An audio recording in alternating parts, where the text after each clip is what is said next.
바라는 사람은 아무도 없습니다. 어떻게 하든 성공하겠다고, 잘 되어보겠다고 온갖 힘을 쓰고 노력합니다. 공부하는 것도, 사업하는 것도, 결혼하는 것도 다 마찬가지입니다. 그런데 실제로 성공했다고 말하는 사람들은 극소수에 불과합니다.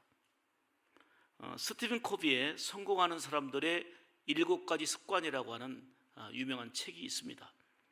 이 책은 그 자기개발과 리더십 분야의 전문가인 스티븐 코비가 성공한 사람들의 태도와 모든 삶을 분석한 결과 공통적인 삶의 태도, 즉 성공한 사람들의 습관이 있더라는 것입니다.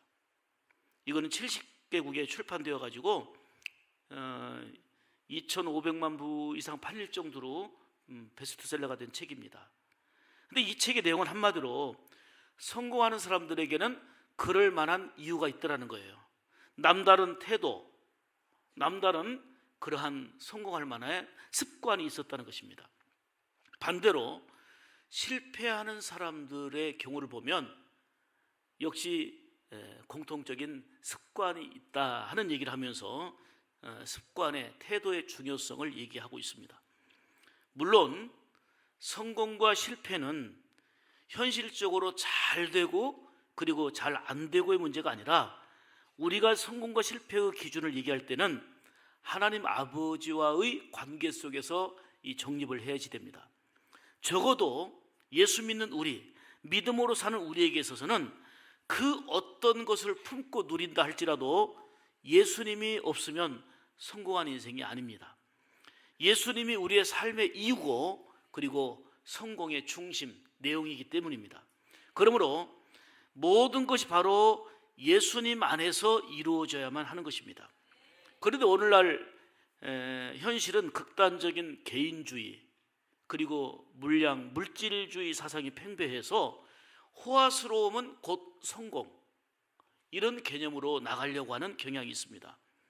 그러나 분명한 것은 성공과 실패의 기준은 얼마나 풍성하느냐, 넉넉하냐, 호화스러우냐 여기에 있지 않고 말씀에 있다는 사실입니다. 그 안에 하나님이 계시느냐, 하나님이 계시지 않느냐입니다. 사울을 보십시오. 그는 왕입니다.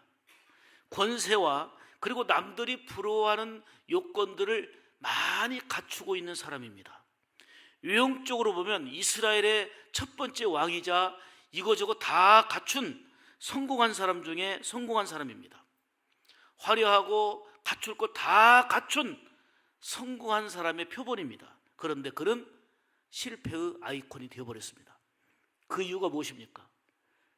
성공했다라고 하는 조건과 환경을 다 가지고 있었지만 실패의 아이콘이 된 것은 그가 하나님을 떠났기 때문입니다. 불순종하고 죄를 지어서 실패한 이후에 그 화려했던 모든 것을 지킬 수도 없었고 지속적으로 누릴 수도 없었고 비참한 최후를 맞이하게 되는 것을 봅니다. 오늘 본문 15장을 보면 사울이 실패한 전격적인 이유가 나옵니다. 이스라엘 주변에는 여러 나라들이 있었지만 특별히 아말렉이라는 나라는 참 시도 때도 없이 이스라엘을 괴롭혔던 나라입니다. 그러니까 이스라엘의 원수 나라가 바로 아말렉입니다. 이스라엘이 출애굽해가지고 광야길을 통과할 때도요, 그 길을 열어주면 얼마나 좋아요. 길을 열어주기는커녕 뒤에서 공격하는 등 야비한 짓을 했던 게 바로 아말렉입니다. 하나님께서는 사울에게 명령합니다. 이 아말렉을 진멸하라. 아말렉을 진멸하라 명하셨어요. 사울은 군사를 모집해가지고 동원해서 아말렉과의 전쟁에서 대승리를 거두었습니다. 그런데 하나님이 크게 진노하셨고 그리고 너의 왕위를 내가 패하겠다 그러셨어요. 아니, 하나님이 아말렉을 진멸하라고 말씀하신 대로 군인들 데리고 싸워서 대승리를 거뒀는데 왜 하나님이 진노하십니까? 사무엘상 15장 11절 보면 내가 사울을 왕으로 세운 것을 후회한다 그러셨어요. 그가 돌이켜서 나를 따르지 아니하며 내 명령을 행하지 아니하였다. 네가 나를 따르지 않고 순종하지 않고 그리고 내 명령을 행하지 아니하였다.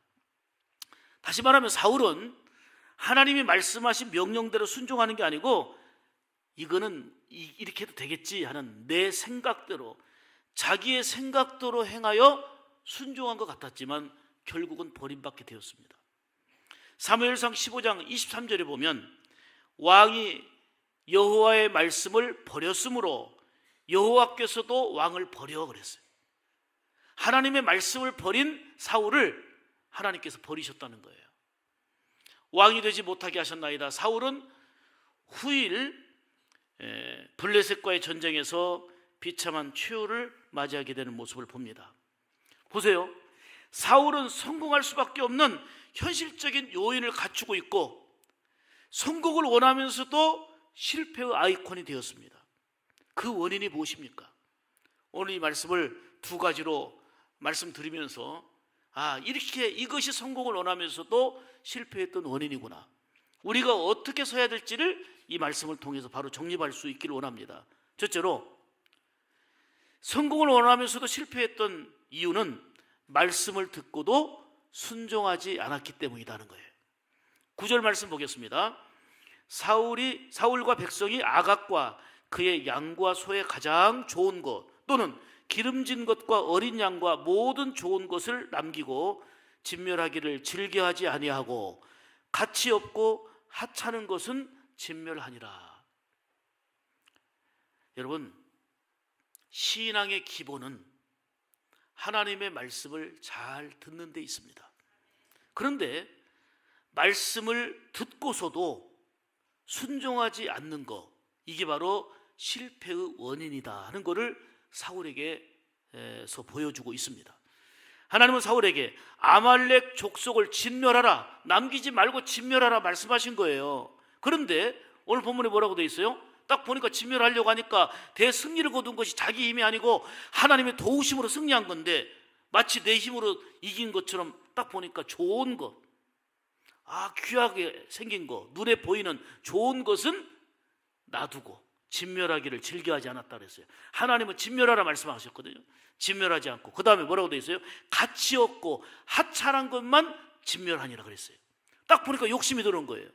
하나님이 진멸하라 했지만 어차피 진멸할 건데 이거는 좋은 거, 이거는 괜찮은 거, 이런 거는 골라낸 거예요. 승리의 전리품을 챙기고자 한 겁니다. 여기에서 중요한 거는 이겁니다. 말씀을 온전히 순종하는 것이 아니라 자기 생각대로 순종했다는 데 문제가 있습니다. 신앙생활은 내 방법대로 내 생각대로 열심 품는 게 아닙니다. 하나님의 말씀 따라 그의 뜻대로 순종하며 살아가는 거, 이게 바로 신앙생활입니다. 골라서 순종하고 부분적으로 순종하고 거의 순종하는 거, 골라 순종, 부분적 순종, 거의 순종, 이거는 곧 불순종입니다. 사울은 성공을 원하면서도 실패했던 까닭은 바로 하나님의 말씀을 취사선 때 골라 순종이기 때문입니다. 인생에서 축복과 저주의 갈림길이 뭡니까? 성경에서 말하는 건 딱 하나입니다. 순종과 불순종입니다. 자, 신명기 11장 26절로 28절까지 내용을 잠깐 같이 읽도록 하겠습니다. 내가 오늘 복과 저주를 너희 앞에 두나니 너희가 만일 내가 오늘 너희에게 명하는 너희의 하나님 여호와의 명령을 들으면 복이 될 것이요, 너희가 만일 내가 오늘 너희에게 명령하는 도에서 돌이켜 떠나 너희의 하나님 여호와의 명령을 듣지 아니하고 본래 알지 못하던 다른 신들을 따르면 저주를 받으리라. 아멘.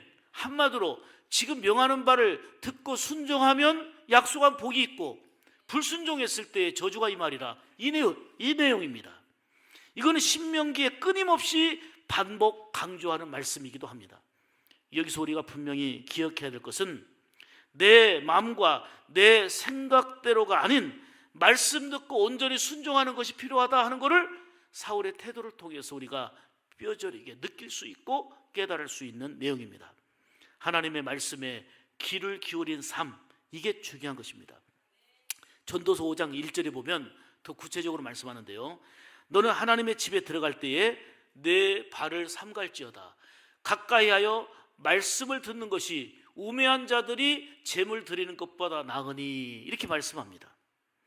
형식적으로 드리는 예배, 신령과 진정으로 담겨지지 않은 형식적으로 드리는 그러한 예배보다도 말씀을 제대로 듣는 것이 중요하다는 것을 강조하고 있습니다. 오늘도 여러분들에게 하나님의 말씀이 들려지기를 축복합니다. 말씀 들어야 심령이 살게 되고 하나님의 뜻을 분별하게 되고 하나님의 공급해 주시는 위로부터의 능력이 주어지게 되는 것입니다. 말씀 듣고 아멘하며 이 말씀대로 살겠습니다, 이렇게 결단하며 순종하는 우리의 모습이 되어야 될 줄 믿습니다. 이렇게 순종의 삶이 반복될 때에 우리의 신앙은 단단해지고 깊어지게 되고 성장해서 하나님이 인도하시는 형통한 은혜를 누리게 되는 것입니다. 시편 1편이 그거 아닙니까? 복 있는 사람은 그랬어요. 복 있는 사람 어떤 사람이냐? 악인의 꾀를 쫓지 아니하고 주야로 하나님의 말씀을 묵상하는 자로다. 복 있는 사람은 밤낮으로 하나님의 말씀을 묵상하는 자라는 것입니다. 복 있는 사람은 사람의 소리, 세상의 소리보다 하나님의 말씀에 귀를 기울입니다. 사실 요즘에는 참 이 세상 여러 가지 요란한 소리들이 많이 들립니다. 이런저런 소리, 별의별 소리를 다 듣게 됩니다. 어떤 소리를 들으면 참 세상을 푸념하게 되고 삶의 의욕을 잃게 되고 한탄하게 되고 기가 막힌 이런 소리들이 들려집니다. 또 어떤 소리는 희망을 갖게 하고 용기를 얻게 합니다. 그런데 용기와 희망을 주는 소리보다는 참 처절하고 안타까운 소리들이 섞여서 많이 들리고 있는 세상을 우리가 살고 있습니다. 우리는 이런 상황 속에서도 어떤 소리보다도 하나님의 말씀을 듣고 그 말씀에 집중하는 삶이 되어야 될 줄 믿습니다. 사울의 실패 원인이 하나님의 말씀을 듣고도 부분적으로 순종한 것, 자기 생각대로 순종한 것, 골라 순종한 것, 이것이 바로 실패의 요인이었습니다. 이는 사울에게만이 아니라 우리에게도 적용되는 말씀입니다. 주의 말씀 듣고도 준행하지 않는 자는 성경에 모래 위에 틀을 닦고 집을 짓는 어리석은 자라고 그랬습니다. 왜요? 집은 잘 짓는 것 같아요. 출세도 빨리 하는 것 같아요. 성공가도를 달리는 것 같아요. 그런데 언제 문제냐? 비가 오고 바람이 불고 시험환란이 왔을 때에 모래 위에 세워진 집은 화려하고 너무 좋아 보이는데 무너지고 만다는 것입니다. 그러나 말씀의 반석 위에 세워진 집은 평소는 물론이지만 온갖 시험과 풍파가 있을 때에 든든히 견뎌낼 수 있고 하나님이 함께 하시는 은혜가 있다는 말씀입니다. 그래서 믿음의 반석 위에 자기의 신앙의 집을 짓는 자를 성경에서는 뭐라고 말하느냐? 지혜로운 자다 말씀합니다. 여러분, 세상의 소리에 귀를 기울이면서 살아가게 되면 세상이 흔들릴 때 우리도 흔들리게 되는 것입니다. 인생도 흔들리는 것입니다. 그러나 말씀은 시대가 변하고 환경이 달라져도 변치 않는 절대 진리입니다. 그러므로 우리는 하나님의 말씀 듣고 순종하면서 좌우로 치우치지 않고 흔들리지 않는 믿음으로 살아야 되는 것입니다. 실패를 딛고 성공하는 것은 바로 말씀 순종하는 삶에 있습니다. 잠언 16장 20절 보세요. 삼가 말씀에 주의하는 자는 좋은 것을 얻나니, 말씀에 주의하는 자는 좋은 것을 얻나니 여호와를 의지하는 자는 뭐가 있다? 복이 있다. 할렐루야. 그러므로 우리가 말씀에 집중해야 합니다. 이것이 살 길이요 승리의 길입니다. 늘 말씀을 읽고 묵상하시기 바랍니다. 이 시간도 말씀을 듣고 심령이 살고 이 말씀을 통해서 세상을 이기는 믿음을 소유하기를 주의 이름으로 축복합니다. 여러분 잘 생각해 보세요. 요 근래 하나님의 말씀이 쏙쏙 잘 들립니까? 하나님의 말씀이 아멘 아멘하고 위로가 되고 힘이 되고 때로는 찔림이 되어서 말씀이 수술하는 칼이 되어서 나를 고치고 내 영혼을 고치고 내 삶을 변화시키는 하나님의 말씀이 쑥쑥 잘 들리고 있습니까? 사탄은 하나님의 말씀이 들려질 때 그 말씀을 쪼아먹어서 말씀을 듣지 못하게, 말씀이 들려지지 않게 하는 역할을 주 공격으로 하는 게 바로 사탄입니다. 그래서 성도들이 예배 현장에 와도 하나님의 말씀이 쑥쑥 들려지지 않도록 방해합니다. 말씀 듣는 일에 우리가 집중해서 말씀을 통한 지혜와 능력을 힘입어야만이 매 순간 승리하게 될 줄로 믿습니다. 요한복음 2장에 나오는 가나 혼인 잔치집에서 손님들을 접대해야 될 포도주가 떨어졌어요. 그런데 물로 포도주를 만든 기적의 사건이 있는데, 이것도 예수님 말씀대로 순종하여 일어난 기적 아닙니까? 열왕기하 5장에 나오는 아람 나라 장군 나만이 나병으로 고생해서 고쳐보려고 이 방법 저 방법 다 취하다가 이스라엘에 가면 하나님의 사람 엘리사가 있는데 그에게 가면 낫게 된다는 정보를 얻고 온갖 선물 보따리를 들고 오지 않습니까? 그런데 엘리사가 내가 큰 나라의 장군인데 나와보지도 않고 종을 시켜갖고 저 요단강에서 7번 목욕하라고 합니다. 그래서 화가 나버렸어요. 내가 누군데, 먼 나라에서 이렇게 왔는데 나와보지도 않고. 성경이 내 생각에는 저가 나와서 어디가 아픈지, 어이구 먼 길 오셨습니다 이렇게 할 줄 알았는데 저 요단강에서 7번 씻으라? 기분이 나빠버렸어요. 우리나라 가면 요단강보다 더 크고 깨끗한 물이 많은데, 여러분, 요단강보다 더 깨끗하고 좋은 물이 있다고 중요한 게 아니에요. 여기서 말씀하는 핵심은 뭐예요? 화가 나서 돌아가려고 하니까 옆에 있던 사람이 지금 기분 나쁜 건 이해하지만 지금 병 나으러 왔는데요, 요단강에서 7번 목욕하는 거 어려운 일 아니니까 하시면 어떨까요? 하고 권합니다. 듣고 보니까 그게 맞거든요. 그래서 요단강으로 그냥 갑니다. 자기 생각을 내려놓고 자기 감정을 조절하고 가서 1번, 2번, 7번을 씻었는데요, 그 문둥병으로 고생했던 그 피부가 어린아이 살같이 깨끗하게 고쳐졌다고 그랬어요. 이게 순종의 기적 아닙니까? 순종하는 데는 내 이성, 내 경험, 내 생각이 얼마나 걸림돌이 되는지 몰라요. 이 정도만 하면 되겠지, 저 정도만 하면 되겠지. 그런데 성경에서 이런 사건을 통해서 우리에게 보여주는 것은 골라서 순종, 부분적 순종, 내 마음대로 순종이 아니라 온전히 순종하라, 그걸 말씀하는 것입니다. 왜 사람들이 순종의 길로 가지 못할까요? 사울처럼 자기 생각이 앞서 있기 때문입니다. 알량한 지식과 욕심 때문입니다. 사울은 성공을 원하면서도 하나님의 말씀을 듣고도 순종하지 않는 불순종으로 인해서 결국은 실패한 아이콘이 됐습니다. 진노를 받았습니다. 이 말씀을 통해서 우리가 깨닫는 것은, 하나님의 말씀 듣는 데 집중하며 말씀 듣고 순종하는 삶을 살아가자, 이것이 하나님이 약속한 은혜를 누리는 길이다. 말씀 듣고 온전히 순종하리라, 이렇게 결단하며 나아갈 수 있기를 주의 이름으로 축복합니다. 두 번째로, 사울이 성공을 원하면서도 실패했던 두 번째 이유는 기회가 왔는데도 회개하지 않았기 때문입니다. 회개의 기회를 놓쳐버린 것입니다. 자, 20절 21절입니다. 본문, 나는 실로 여호와의 목소리를 청종하여 여호와께서 보내신 길로 가서 아말렉 왕 아각을 끌어왔고 아말렉 사람들을 진멸하였으니, 다만 백성이 그 마땅히 멸할 것 중에서 가장 좋은 곳으로 길갈에서 당신의 하나님 여호와께 제사하려고 양과 소를 끌어왔나이다. 여러분, 사람은 누구나 다 실수할 수 있습니다. 실패할 수도 있습니다. 연약해서 넘어질 수도 있습니다. 그러나 주의 말씀이 생각나면 바로 회개해야 합니다. 그런데 사울은 사무엘 선지자를 통해서 지적을 받고도 회개의 기회를 놓쳐버렸습니다. 그것이 바로 성공을 원하면서도 실패하게 된 원인입니다. 사무엘이 책망할 때 사울은 회개할 수 있는 찬스였습니다. 그런데 회개하지 않고 자신의 입장만 변명하고 핑계를 댑니다.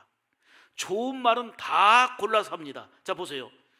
나는 하나님 말씀 청종해서 뭐라 그래요? 아말렉 왕 아각을 끌어왔고 아말렉 사람을 진멸했다는 거예요. 나는 그대로 순종했다는 거예요. 다만, 이 다만이 문제예요. 다만 다만 하나님께 예배 드리려고 그 중에 좋은 것, 가장 귀한 것은 취해 남겨놨다는 거예요. 얼마나 변명 핑계도요, 그것도 하나님께 예배 드리려고 했다는 거예요. 그럼 사무엘이 뭐라고 하잖아요. 예배 드리는 것보다 중요한 것은 순종이다 그랬던 거예요. 순종이 제사보다 낫다 하고 책망한 거예요. 왜요? 그 중심을 하나님께 예배 드리려고 소중한 걸 진멸하지 않고 가져왔다는 거, 그게 아님을 하나님은 아시잖아요. 하나님을 또 속이는 거잖아요. 회개할 기회에 자기 변명만 늘어놓고 회개할 기회에 핑계만 대는 거, 이게 바로 사울이 몰락하게 되고 실패하게 된 원인입니다. 여기서 우리가 정말 깨달아야 될 것은, 어떤 실수와 불순종을 우리도 할 수 있지만 깨닫는 순간 바로 회개하자는 것입니다.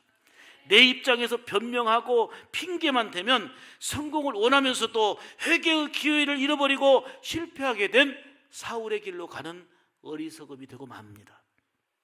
여러분, 죄인의 특성이 그 핑계와 책임 전가입니다. 선악과를 따먹지 말라고 했어요. 다 누리라, 먹고 다 누리라. 선악과만 따먹지 말아라, 에덴 동산에서. 그런데 아담 하와가 그 선악과를 먹어버렸어요. 눈이 밝아져가지고 숨어버립니다. 숨을 수도 없지만 이때 창세기 3장 12절에 보면 하나님이 아담에게 이렇게 말씀하십니다. 하나님이 아담에게 말씀하시니까 뭐라고 핑계댑니까? 왜 선악과를 따먹었느냐 할 때, 하나님이 주셔서 나와 함께 있게 한 여자가 그 나무 열매를 내게 주므로 내가 먹었나이다. 자, 보세요. 제가 죄송합니다, 잘못했습니다. 여기 회개할 찬스예요. 회개할 타임에 하나님이 주신 여자래. 그 여자가 열매를 가져와서 먹게 했다. 남의 탓으로 돌린 거예요. 책임 전가, 핑계, 이게 바로 무너지는 원인이에요. 그 자리에서 엎드려서 잘못했습니다, 하나님, 회개, 이게 필요하다는 거예요. 그래서 하나님께서 아담에게 물으니까, 그런 대답을 하니까 하와에게 물으십니다. 하와야, 네가 어찌하여 선악과를 따먹었느냐? 13절에 여호와 하나님이 여자에게 이르시되 내가 어찌하여 이렇게 하였느냐 그랬더니 여자가 이르되 뱀이 나를 꾀므로 내가 먹었나이다. 여기서 회개할 찬스예요. 내가 잘못했습니다, 불순종했습니다. 두 손 들어 회개하면 되는 건데 회개의 기회를 놓쳐버리고 뱀 때문이라는 거예요. 책임 전가하는 거예요. 이게 실패의 원인이에요. 회개의 기회를 놓치지 말아야 된다는 거예요. 죄인의 특성은 자꾸 남의 탓만 하고 남에게 책임을 전가합니다. 누구 때문에, 무엇 때문에? 우리는 살면서 저 때문입니다, 내 탓입니다, 이렇게 책임지는 자세가 좀 필요합니다. 매 순간 원망하고 불평하거나 남의 탓, 환경 탓만 하면 결코 승리할 수가 없습니다. 하나님 앞에서 실수한 것과 그리고 불순종한 사실을 깨달았을 때에 주님, 내 탓입니다, 바로 회개할 줄 아는 이 지혜와 믿음이 필요함을 오늘 본문과 성경을 통해서 깊이 깨닫게 하십니다. 회개의 기회를 놓치게 되면요, 성공을 원하면서도 실패해버린 사울과 같은 불행이 임하는 것입니다. 회개의 기회를 결코 놓치지 마시기를 축복합니다. 사울은 잠시 후회는 했어요. 후회하고 회개는 달라요. 뉘우침하고 회개는 달라요. 그러나 회개하지 않았어요. 회개하면 삶이 달라지는 거고 하나님이 용납해 주시는 거거든요. 진정한 회개는 돌이킴과 결단을 포함하는 것입니다. 그러니까 삶의 방향이 완전히 전환이 되는 거, 이게 회개입니다. 사울은 다윗을 죽이려고 얼마나 쫓아다녔습니까? 군사를 이끌고 다윗을 죽이려고 쫓아다니다가 그런 다윗에게 죽임을 당할 수밖에 없는 상황이 있었어요. 볼일 보는 사이에 다윗이 옷자락을 베었어요. 그리고 사울에게 내가 왕의 옷자락을 뱄습니다, 죄송합니다, 아니, 목숨을 잃을 뻔했는데 옷자락만 뱄다는 것은 얼마든지 목을 칠 수 있었잖아요. 그때 사울이 말합니다. 네가 나보다 크다. 내가 미안하다. 여기서 후회하면서 이게 문제는 일시적이었고 잠깐이었다는 거예요. 여기서 돌이켜 회개했으면 좋은데 잠깐 깨닫고 잠깐 뉘우쳤어요. 잠깐 후회한 걸로 끝났단 말이에요. 그때뿐이었고 악한 행동에서 돌이키지 않았다. 즉 후회하고 뉘우치긴 했지만 회개하지 않았다는 것입니다. 사무엘상 15장 24절 25절 보세요. 내가 범죄하였나이다. 내가 여호와의 명령과 당신의 말씀을 어긴 것은 내가 백성을 두려워하여 그들의 말을 청종하였음이니이다. 청하오니 지금 내 죄를 사하고 나와 함께 돌아가서 나로 하여금 여호와께 경배하게 하소서. 여기서 보면 꼭 회개같이 보여요. 그런데 이거는 뒤늦게 후회하고 뉘우쳤지만 철저한 회개가 없었다는 거예요. 왜요? 만약에 회개했다면 하나님 용서해 주신다니까요. 회개했다면 용납해 주시는 거예요. 진정으로 회개했다면 하나님이 진노를 거두셨고 놀라운 긍휼을 허락해 주셨을 건데 일시적인 뉘우침과 변명과 후회로 끝났습니다. 여러분, 사울과 다윗은 똑같이 범죄한 인간들입니다. 사울도 범죄자고 다윗도 죄지은 범죄자입니다. 그런데 둘의 차이는 죄를 지었느냐 안 지었느냐 차이가 아니라 하나는 뉘우치고 후회하는 걸로 끝났고 다윗은 진정으로 회개했다는 것입니다. 회개의 차이입니다. 다윗은 남의 여자를 빼앗았습니다. 밧세바를 범한 일로 나단 선지자가 책망을 했습니다. 이때 통에 자복하면서 하나님 앞에 간절하게 회개합니다. 결국은 용서를 받아서 은혜의 길, 승리의 길로 갈 수 있었고 회개의 과정 속에서 용서는 했지만요, 자식이 죽는 아픔도 겪었어요. 베드로와 가룟유다의 차이도 마찬가지입니다. 베드로도 예수님을 부인하고 심지어는 맹세하면서까지 신앙이 무너진 사람입니다. 가룟유다도 예수님을 배신하고 팔아버린 사람입니다. 똑같이 죄인이지만 죄의 차이가 아니라 중요한 것은 회개와 후회의 차이였습니다. 마태복음 26장 75절에 보면 베드로는 밖에 나가서 예수님 말씀하신 닭 울음소리를 듣고 심히 통곡하며 회개했습니다. 통곡하며 회개할 때 우리 하나님께서 그 회개를 받아주셨습니다. 그런데 마태복음 27장 4절 5절 보면은 가룟유다는 예수님을 판 것을 후회하고 돈도 쓰지 못하고 돌려주지만 누구도 받지 않으니까 돈을 던져두고 후회하며 괴로워하다가 스스로 목매에 달려 죽었습니다. 똑같이 범죄했지만 중요한 것은 진정으로 회개하면 그게 소망이고 은혜요 긍휼의 길이지만 가슴 아파하고 뉘우치고 후회하는 걸로 끝나면 그건 회개가 아니에요. 그게 실패의 원인이라는 거예요. 사람은 누구나 실수할 수 있습니다. 살다 보면 실패하는 일들로 다반사입니다. 사실 실패는 달가운 것은 아니지만 얼마든지 더 큰 승리를 위한 디딤돌, 즉 발판이 될 수가 있습니다. 그래서 실패는 성공의 어머니라는 말처럼 실패 속에서 우리가 하나님을 바라보고 자신을 새롭게 바라보면서 얼마든지 다시 일어설 수 있는 디딤돌 삼을 수 있다, 그 말입니다. 그런데 사람들이 성공을 원하면서도 실패하는 이유가 무엇입니까? 오늘 성경을 통해서 우리에게 두 가지로 말씀해 주셨습니다. 사울처럼 말씀을 듣고도 순종하지 않는 불순종, 이것이 바로 성공을 원하면서도 실패하는 이유였다는 것입니다. 또한 죄와 실수를 깨닫고 잠시는 뉘우치고 후회하지만 돌이켜 회개하지 않은 것, 이것이 바로 실패의 원인이라는 것입니다.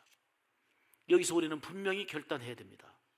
우리도 얼마든지 실수할 수 있고 넘어질 수 있고 연약한 존재라는 것을 살면서 실감합니다.